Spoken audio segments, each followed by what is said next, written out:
Seruling ajaib. Si kancil sedang asik berjalan di hutan bambu. Ternyata enak juga jalan-jalan di hutan bambu. Sejuk dan begitu damai, Kata kancil dalam hati. Karena keasikan berjalan, hingga membuat kancil lupa jalan keluar. Lalu, kancil mencoba jalan pintas dengan menerobos pohon-pohon bambu. Tapi, yang terjadi si kancil malah terjepit di antara batang pohon bambu. "Tolong, tolong!" Teriak kancil.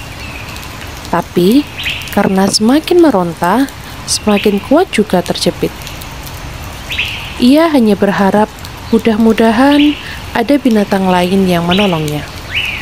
Tak jauh dari hutan bambu, seekor harimau sedang beristirahat sambil mendengarkan kicauan burung.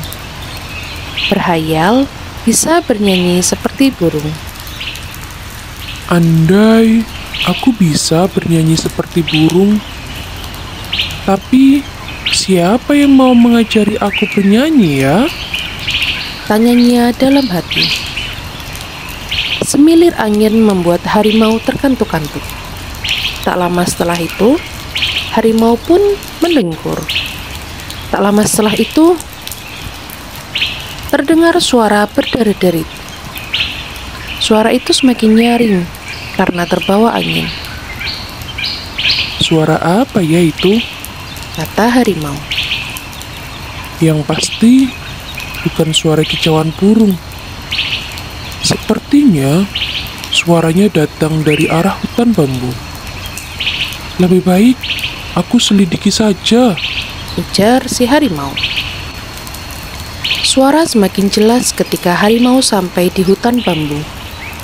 Ia mendapati ternyata seekor kancil sedang terjepit di antara pohon-pohon bambu. Wah, aku beruntung sekali hari ini. Tanpa susah payah, hidangan lezat sudah tersedia. Jari harimau kepada kancil sambil lidahnya berdecap melihat tubuh kancil yang gemuk. Kancil sangat ketakutan. "Apa yang harus kulakukan agar bisa lolos dengan selamat?" Pikir si kancil. "Harimau yang baik, janganlah kau makan aku. Tubuhku yang kecil pasti tak akan mengenyangkanmu." Aku tak peduli. Aku sudah lama menunggu kesempatan ini. Ujar si harimau. Angin tiba-tiba berhembus lagi. Suara apa itu? Tanya harimau penasaran. "Itu suara seruling ajaibku," Jawab kancil dengan cepat. Otaknya yang cerdik telah menemukan suatu cara untuk meloloskan diri. "Aku bersedia mengajarimu, asalkan engkau tak memangsaku. Bagaimana?" Tanya si kancil. Harimau tergoda dengan tawaran si kancil, karena ia memang ingin dapat bernyanyi seperti burung. Ia berpikir meniup seruling tidak kalah hebat dengan bernyanyi. Tangan si kancil pura-pura asik memainkan seruling, seiring dengan hembusan angin. Sementara, harimau memperhatikan dengan serius. Kok lagunya hanya seperti itu? Tanya harimau. "Ini baru nada dasar." Jawab kancil. Harimau tergoda dengan tawaran si kancil, karena ia memang ingin dapat bernyanyi seperti burung. Ia berpikir meniup seruling tidak kalah hebat dengan bernyanyi. "Ini caranya. Coba kau kemari dan renggangkan bulu batang bambu ini dari tubuhku." Kata si kancil.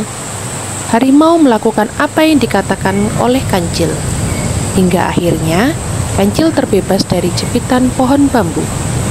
"Nah, sekarang masukkan lehermu dan julurkan lidahmu pada batang bambu ini. Lalu tiuplah pelan-pelan." Kancil menerangkan dengan serius. Jangan heran ya kalau suaranya kadang kurang merdu. Tapi kalau lagi tidak ngadat, suaranya bagus loh. Ujar si kancil. Untung ada harimau yang bodoh. Bodoh sekali dia. Mana ada seruling ajaib, Kata kancil dalam hati. Harimau yang telah terjepit di antara batang bambu tidak menyadari bahwa ia telah ditipu si kancil. Kau mau pergi kemana, Cil? Tanya harimau. Aku mau minum dulu. Tenggorokanku kering karena kebanyakan meniup seruling. Jawab si kancil. Masa aku harus belajar sendiri? Tanya harimau lagi. Aku pergi tidak lama. Nanti waktu aku kembali, kau harus sudah bisa meniupnya ya. Jawab si kancil sambil pergi meninggalkan harimau. Setelah si kancil pergi, angin bertiup semilir-semilir. Dan semakin lama, semakin kencang. Batang-batang pohon bambu menjadi saling bergesekan dan berderi-deri. Hore, aku bisa. Seru harimau bersemangat. Karena terlalu bersemangat meniup, lidah harimau menjadi terjepit di antara batang bambu. Ia berteriak kesakitan dan segera menarik lidahnya dari jepitan batang bambu. Wah, ternyata aku telah tertipu lagi oleh si kancil. Betapa bodohnya aku. Pasti bunyi berderi-deri itu dari suara batang pohon yang bergesekan. Benar-benar keterlaluan. Kalau ketemu, nanti akan kuhajar si kancil. Kata harimau dengan marah. Setelah lelah mencari si kancil, akhirnya harimau beristirahat di pohon bambu. Angin berhembus kembali, membuat batang-batang bambu saling bergesekan dan berderi-deri. Hal ini membuat amarah harimau sedikit reda. Ia jadi mengantuk dan akhirnya tertidur. Dalam tidurnya, ia bermimpi dapat meniup seruling asli, membuat para binatang menari dan menyanyi.